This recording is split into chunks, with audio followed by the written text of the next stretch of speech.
Assalamualaikum warahmatullahi wabarakatuh.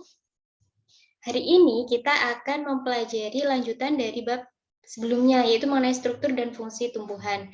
Jika minggu kemarin kita sudah mempelajari subbab 2, yaitu struktur dan fungsi jaringan tumbuhan, hari ini kita akan mempelajari teknologi yang terinspirasi dari struktur jaringan tumbuhan. Jadi, di sini ternyata para ilmuwan-ilmuwan itu terinspirasi dari struktur jaringan tumbuhan untuk membuat suatu teknologi. Kita pelajari kira-kira teknologi apa saja yang terinspirasi dari struktur jaringan pada tumbuhan. Struktur dan jaringan tumbuhan itu menginspirasi manusia untuk mengembangkan teknologi yang memiliki banyak manfaat bagi manusia. Nah, contohnya yang pertama itu ada teknologi panel surya atau solar cell. Panel surya mungkin kalian sudah pernah mendengar tapi belum memahami bagaimana mekanisme kerjanya. Jadi, panel surya itu merupakan alat yang dapat mengubah sinar matahari ini menjadi suatu cahaya listrik. Nah, ini arus listriknya. Mekanismenya yaitu ketika cahaya matahari itu menabrak permukaan panel surya menyebabkan elektron partikel penyusun atom yang bermuatan negatif itu pada panel surya bergerak melalui suatu konduktor. Nah, ini bergerak melalui suatu konduktor dan menjadi suatu arus listrik. Nah, arus listrik ini kita manfaatkan untuk berbagai kegiatan dalam kehidupan sehari-hari, misalnya untuk menyalakan lampu atau kegiatan-kegiatan lainnya.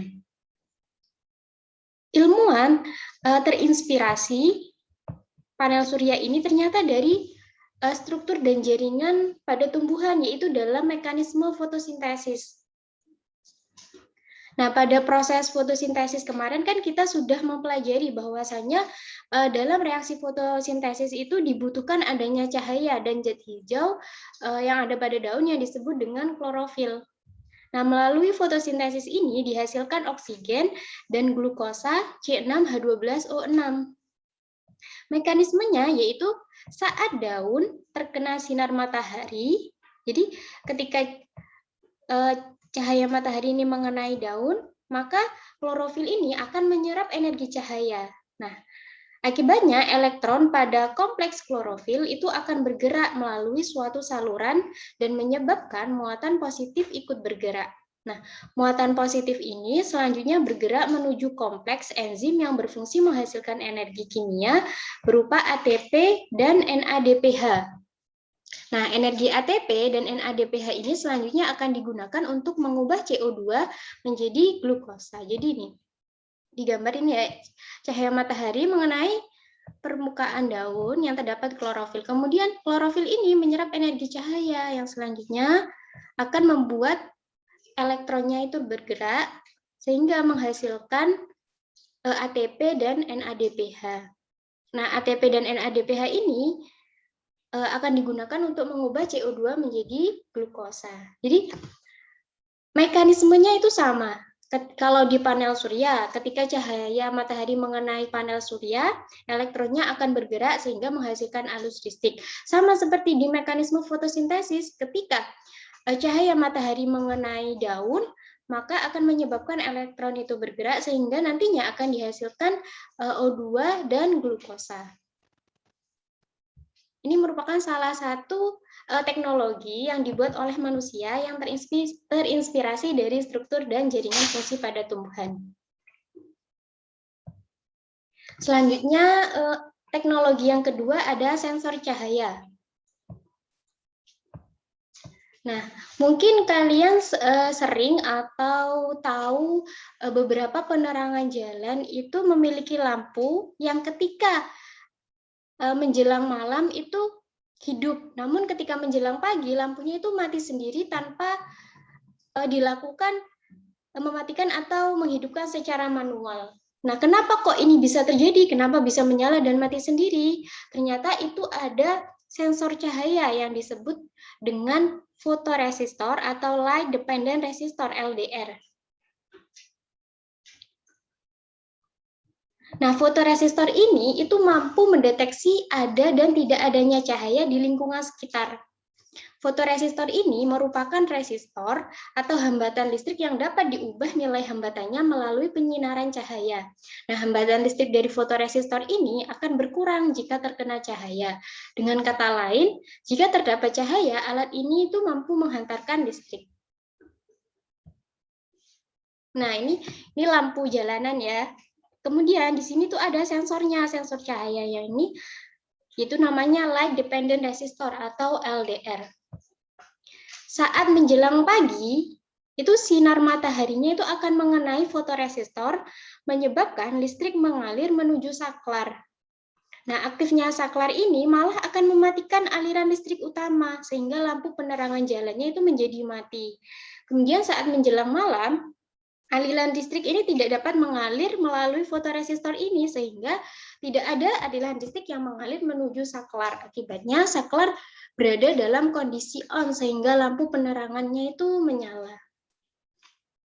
Jadi seperti itu ya prosesnya. Kenapa kok bisa lampunya mati, kemudian kenapa kok bisa lampunya hidup?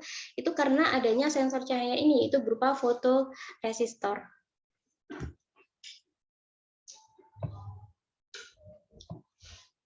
Nah, teknologi lampu penerangan jalan ini sebenarnya terinspirasi oleh apa sih ilmuwan itu? Ternyata ilmuwan terinspirasi oleh tanaman kaktus. Nah, tumbuhan kaktus ini memiliki stomata yang unik. Stomata kaktus akan membuka saat malam hari dan akan tertutup saat siang hari untuk mengurangi penguapan air. Minggu kemarin kita sudah mempelajari mengenai struktur dan jaringan fungsi tumbuhan, di mana di situ kan jaringan dibagi menjadi dua, ada jaringan meristem dan jaringan permanen. Nah, jaringan permanen kemarin dibagi menjadi 4, salah satunya itu jaringan pelindung. Nah, jaringan pelindung ini contohnya jaringan epidermis. Jaringan epidermis itu sel epidermisnya itu dapat mengalami modifikasi menjadi stomata ini.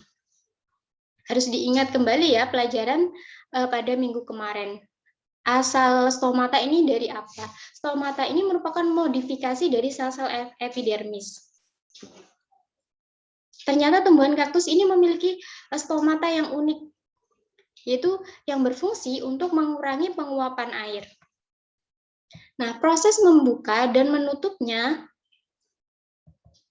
stomata itu diatur oleh aktivitas sel penjaga stomata. Nah, sel penjaga ini memiliki reseptor cahaya yang disebut dengan fotoresistor, fotoreseptor yang peka terhadap cahaya. Jadi,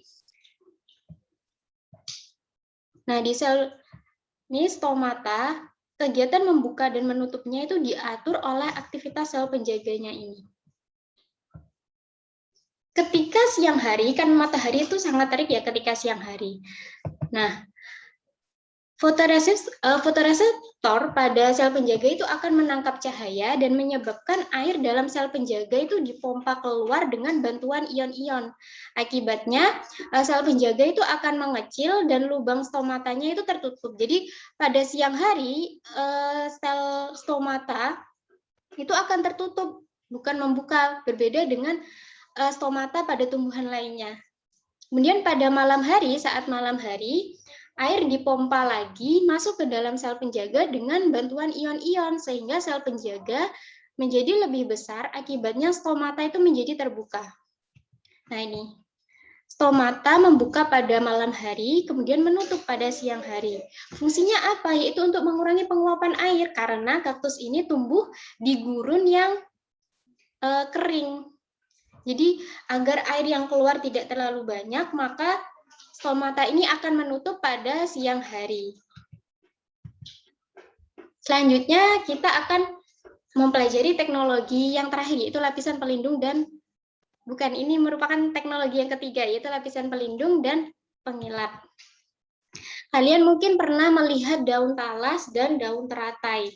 Kalau diperhatikan, daun ini tuh sangat bersih dan tahan air. Ketika kalian mengamatinya, kalau kalian lagi jalan-jalan, kemudian menemukan daun talas dan daun teratai, coba kalian perhatikan daunnya. Nah, ketika terkena air, airnya itu tidak menyerap, melainkan itu akan jatuh. Mengapa hal ini bisa terjadi? Karena daun talas ini dan daun teratai memiliki sifat hidrofobik, yaitu anti air. Nah, sifat anti air inilah yang membuat ilmuwan itu menjadi terinspirasi untuk membuat suatu teknologi yang memiliki sifat seperti daun talas dan daun teratai ini. Nah, ini. Melalui mikroskop, penampang melintang dari kedua daun tersebut, maka akan melihat pada permukaan daun itu tersebut terdapat lapisan tebal yang disebut dengan kutikula. Nah, ini kutikula. Kutikula ini tersusun atas senyawa lipid berupa lilin dan polimer hidrokarbon yang disebut dengan kutan. Nah, kedua senyawa ini tuh bersifat hidrofobik atau tidak suka air, sehingga jika air mengenai lapisan ini tidak akan membasahi daun. Lapisan lilin ini juga mampu mencegah menempelnya debu atau kotoran lain dan membuat daun tetap bersih. Kemudian, ilmuwan terinspirasi dengan membuat suatu teknologi, yaitu cat yang tidak mudah kotor, lapisan mengilap, dan lapisan anti air. Contoh produknya yaitu semir sepatu. Mungkin kalian bisa melihat ya, sepatu-sepatu itu mengkilap. Nah, ini ternyata terinspirasi dari daun talas dan daun teratai tadi. Kemudian ada lapisan pengilap pada mobil atau perabot rumah tangga, dan lain sebagainya. Kalau diperhatikan ini di gambar, ada mobil. Nah, ini sebelum dilapisi pelindung yang terbuat dari Max. Nah, ini yang sudah dilapisi pelindung yang terbuat dari Max atau lilin. Jadi ternyata banyak sekali teknologi-teknologi yang terinspirasi dari struktur dan jaringan pada tumbuhan. Kemudian yang teknologi yang akan kita pelajari yang terakhir yaitu ada alat pemurnian air. Nah, ketika kalian melihat akar eceng gondok, akan melihat akar eceng gondok itu berbentuk serabut-serabut, banyak dan rapat ini. Akar-akar ini itu mampu menyerap partikel-partikel yang terlalu dalam air sehingga air itu menjadi bersih. Jadi, partikel-partikel yang terlalu di dalam air ini akan diserap oleh akar eceng gondok yang menyebabkan airnya itu yang ditempati eceng gondok ini akan bersih. Nah, ini dimanfaatkan oleh ilmuwan untuk membuat suatu produk atau teknologi, yaitu alat pemurnian air. Apabila mengamati membran sel akar secara lebih teliti dengan menggunakan mikroskop elektron, maka akan terlihat lubang-lubang atau saluran kecil pada membran sel akar. Nah, ini lubang-lubang kecil pada membran sel akar. Saluran ini terbentuk dari protein dan memiliki lubang dengan ukuran tertentu dan daya ikat tertentu pula. Salah satu salurannya bernama aquaporin. Nah, ini aquaporin. Ini adalah aquaporin. Aquaporin ini merupakan saluran protein kanal yang hanya dapat dilewati oleh air sehingga partikel lain tidak dapat masuk melalui aquaporin. Mekanisme tersebut menginspirasi ilmuwan untuk mengembangkan teknologi penyaringan atau pemurnian air. Dengan teknologi ini, air yang kotor dapat disaring sehingga air hasil penyaringan benar-benar bersih dan aman untuk dikonsumsi. Nah, tadi itu merupakan penjelasan mengenai teknologi-teknologi yang terinspirasi dari struktur dan jaringan fungsi tumbuhan. Sekian penjelasan materi pada pagi hari ini. Jangan lupa untuk dipelajari. Apabila ada salah kata, mohon maaf. Wassalamualaikum warahmatullahi wabarakatuh.